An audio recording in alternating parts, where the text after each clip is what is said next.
July 26th. As we open up the Old Testament today, we'll be reading from the book of 2 Chronicles chapter 17, verse 1, right there at the beginning of the chapter. We'll go through chapter 18, verse 34. And here's what's going on in 2 Chronicles 17 and 18. Jehoshaphat's life is described in Psalm chapter 1, verses 1 through 3. He walked in the right counsel. He delighted in God's ways, and he was fruitful in his service, sharing the word with the people.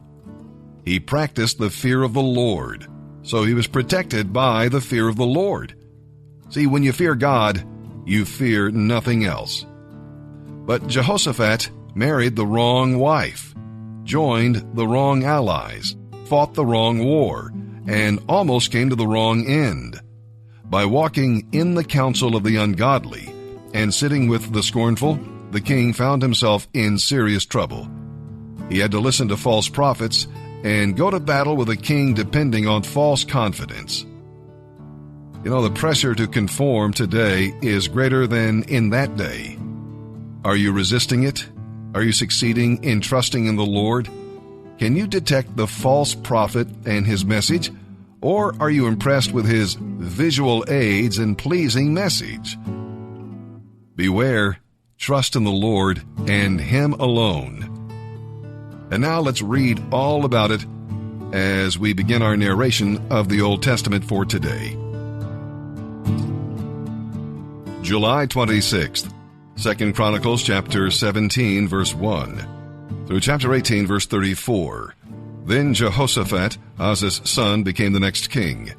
He strengthened Judah to stand against any attack from Israel. He stationed troops in all the fortified cities of Judah, and he assigned additional garrisons to the land of Judah and to the towns of Ephraim that his father Asa had conquered. The Lord was with Jehoshaphat because he followed the example of his father's early years and did not worship the images of Baal. He sought his father's God and obeyed his commands instead of following the practices of the kingdom of Israel. So the Lord established Jehoshaphat's control over the kingdom of Judah. All the people of Judah brought gifts to Jehoshaphat, so he became very wealthy and highly esteemed. He was committed to the ways of the Lord. He knocked down the pagan shrines and destroyed the Asherah poles. In the 3rd year of his reign, Jehoshaphat sent out his officials to teach in all the towns of Judah. These officials included Benhael, Obadiah, Zechariah, Nathaniel, and Micaiah. He sent Levites along with them, including Shemaiah, Nethaniah, Zebediah, Asahel, Shemiramoth, Jehonathan, Adonijah, Tobijah, and Tobadonijah. He also sent out the priests, Elishama and Jehoram. They took copies of the book of the law of the Lord and traveled around through all the towns of Judah teaching the people. Then the fear of the Lord fell over all the surrounding kingdoms, so that none of them declared war on Jehoshaphat. Some of the Philistines brought him gifts in silver as tribute, and the Arabs brought 7,700 rams and 7,700 male goats. So Jehoshaphat became more and more powerful and built fortresses and store cities throughout Judah. He stored numerous supplies in Judah's towns and stationed an army of seasoned troops at Jerusalem. His army was enrolled according to ancestral clans. From Judah, there were 300,000 troops organized in units of 1,000 under the command of Adnah. Next in command was Jehohanan, who commanded 280,000 troops. Next was Amaziah, son of Zechri, who volunteered for the Lord's service with 200,000 troops under his command. From Benjamin, there were 200,000 troops equipped with bows and shields. They were under the command of Eliada, a veteran soldier. Next in command was Jehozabad, who commanded 180,000 armed men. These were the troops stationed in Jerusalem to serve the king, besides those Jehoshaphat stationed in the fortified cities throughout Judah. Now Jehoshaphat enjoyed great riches and high esteem, and he arranged for his son to marry the daughter of King Ahab of Israel. A few years later he went to Samaria to visit Ahab, who prepared a great banquet for him and his officials. They butchered great numbers of sheep and oxen for the feast. Then Ahab enticed Jehoshaphat to join forces with him to attack Ramoth-Gilead. "Will you join me in fighting against Ramoth-Gilead?" Ahab asked. And Jehoshaphat replied, "Why, of course. You and I are brothers, and my troops are yours to command. We will certainly join you in battle." Then Jehoshaphat added, "But first, let's find out what the Lord says." So King Ahab summoned his prophets, 400 of them, and asked them, "Should we go to war against Ramoth-Gilead or not?"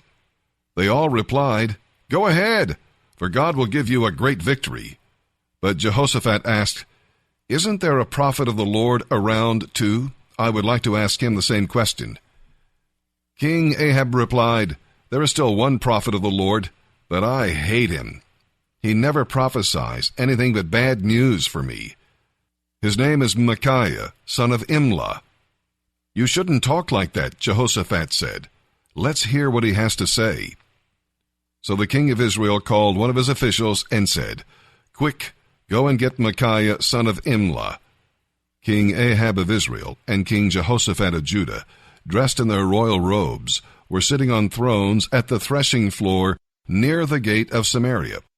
All of Ahab's prophets were prophesying there in front of them. One of them, Zedekiah, son of Kenaanah, made some iron horns and proclaimed, "This is what the Lord says. With these horns you will gore the Arameans to death." All the other prophets agreed. "Yes," they said, "go up to Ramoth-Gilead and be victorious. The Lord will give you a glorious victory." Meanwhile, the messenger who went to get Micaiah said to him, "Look, all the prophets are promising victory for the king. Be sure that you agree with them and promise success." But Micaiah replied, "As surely as the Lord lives, I will say only what my God tells me to say." When Micaiah arrived before the king, Ahab asked him, "Micaiah, should we go to war against Ramoth-Gilead or not?" And Micaiah replied, "Go right ahead. It will be a glorious victory." But the king replied sharply, "How many times must I demand that you speak only the truth when you speak for the Lord?" So Micaiah told him, "In a vision I saw all Israel scattered on the mountains, like sheep without a shepherd. And the Lord said, 'Their master has been killed. Send them home in peace.'" "Didn't I tell you?" the king of Israel said to Jehoshaphat. "He does it every time. He never prophesies anything but bad news for me." Then Micaiah continued, "Listen to what the Lord says. I saw the Lord sitting on his throne, with all the armies of heaven on his right and on his left. And the Lord said, 'Who can entice King Ahab of Israel to go into battle against Ramoth-Gilead, so that he can be killed there?' There were many suggestions, until finally a spirit approached the Lord and said, 'I can do it.' 'How will you do this?' the Lord asked. And the Spirit replied, 'I will go out and inspire all Ahab's prophets to speak lies.' 'You will succeed,' said the Lord. 'Go ahead and do it.' So you see, the Lord has put a lying spirit in the mouths of your prophets, for the Lord has determined disaster for you." Then Zedekiah, son of Kenaanah, walked up to Micaiah and slapped him across the face. "When did the Spirit of the Lord leave me to speak to you?" he demanded. And Micaiah replied, "You will find out soon enough, when you find yourself hiding in some secret room." King Ahab of Israel then ordered, "Arrest Micaiah, and take him back to Ammon, the governor of the city, and to my son Joash. Give them this order from the king: Put this man in prison, and feed him nothing but bread and water until I return safely from the battle." But Micaiah replied, "If you return safely, the Lord has not spoken through me." Then he added to those standing around, "Take note of what I have said." So the king of Israel and King Jehoshaphat of Judah led their armies against Ramoth-Gilead. Now King Ahab said to Jehoshaphat, As we go into battle, I will disguise myself so no one will recognize me, but you wear your royal robes." So Ahab disguised himself, and they went into battle.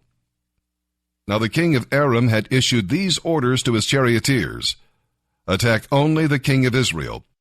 So when the Aramean charioteers saw Jehoshaphat in his royal robes, they went after him. "There is the king of Israel," they shouted.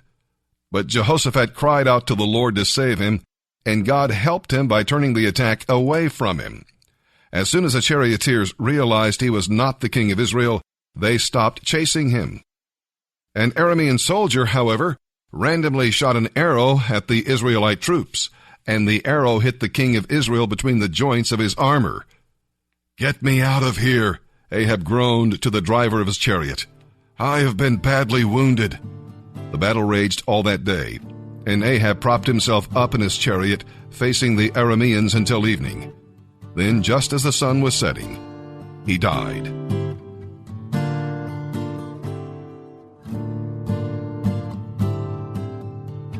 July 26th. As we look into the New Testament for today, we'll be reading from the book of Romans, chapter 9, verse 25, through chapter 10, verse 13. In a part of the Bible that emphasizes the sovereignty of God, we see Paul sorrowing and praying and worshiping. He did not feel that God's sovereignty in any way destroyed man's responsibility. The God who ordains the end, that is saving the lost, also ordains the means to the end, the prayers and witness of his people. They go together. God is not obligated to save anybody, for all deserve to be condemned. Even Israel was chosen only because of his grace and love.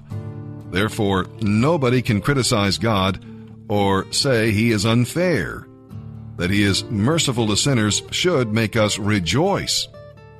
Israel's rejection of Christ did not ruin God's plan, for he went to the Gentiles, who gladly received the good news. However, God does have a remnant among the Jews, and believing Jews and Gentiles are one in the church. And that's because his mercy endures forever. And now, let's begin our reading today in the New Testament. July 26th. Romans chapter 9, verse 25, through chapter 10, verse 13.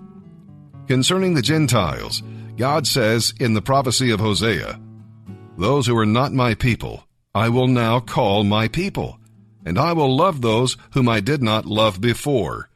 And once they were told, "You are not my people," but now he will say, "You are children of the living God."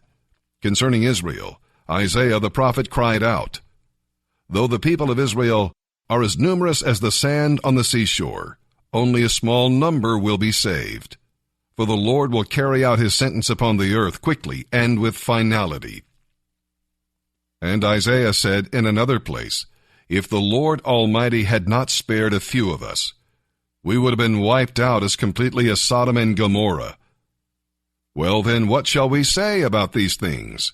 Just this: the Gentiles have been made right with God by faith, even though they were not seeking him. But the Jews, who tried so hard to get right with God by keeping the law, never succeeded. Why not? Because they were trying to get right with God by keeping the law and being good instead of by depending on faith. They stumble over the great rock in their path. God warned them of this in the Scriptures when he said, "I am placing a stone in Jerusalem that causes people to stumble, and a rock that makes them fall. But anyone who believes in him will not be disappointed." Dear brothers and sisters, the longing of my heart and my prayer to God is that the Jewish people might be saved. I know what enthusiasm they have for God, but it is misdirected zeal, for they don't understand God's way of making people right with himself. Instead, they are clinging to their own way of getting right with God by trying to keep the law. They won't go along with God's way, for Christ has accomplished the whole purpose of the law. All who believe in him are made right with God. For Moses wrote that the law's way of making a person right with God requires obedience to all of its commands. But the way of getting right with God through faith says, you don't need to go to heaven to find Christ and bring him down to help you. And it says, you don't need to go to the place of the dead to bring Christ back to life again. Salvation that comes from trusting Christ, which is the message we preach, is already within easy reach. In fact, the scriptures say, the message is close at hand. It is on your lips and in your heart. For if you confess with your mouth that Jesus is Lord and believe in your heart that God raised him from the dead, you will be saved. For it is by believing in your heart that you are made right with God, and it is by confessing with your mouth that you were saved. As the scriptures tell us, anyone who believes in him will not be disappointed. Jew and Gentile are the same in this respect. They all have the same Lord, who generously gives his riches to all who ask for them. For anyone who calls on the name of the Lord will be saved. Today we're reading in Psalm chapter 20, verses 1 through 9, where we'll be reading about a day of trouble. David was going out to battle, and he and his people gathered to pray. His secret of victory was the name of the Lord. The Lord he worshiped sincerely and sacrificially. We'll read about also a day of triumph. Again, it is in the name of the Lord that you fight the forces of evil. God hears and answers prayer and sends you the help you need. And we'll also read about a day of trust. David had a great name, but the name of the Lord is much greater.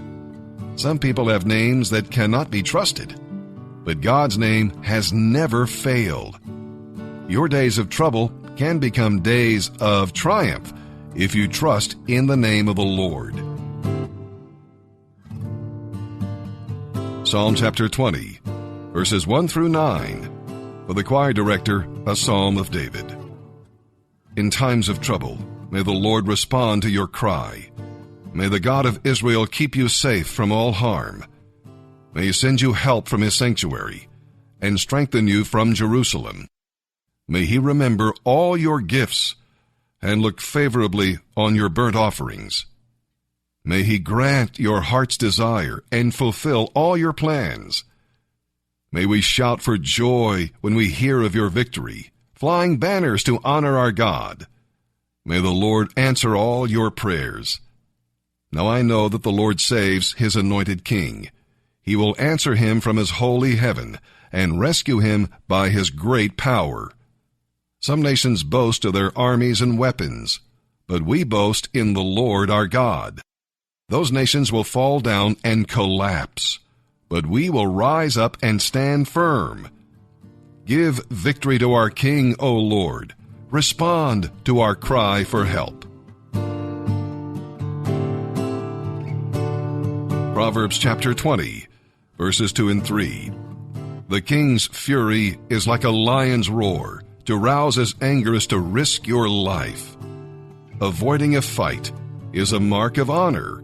Only fools insist on quarreling.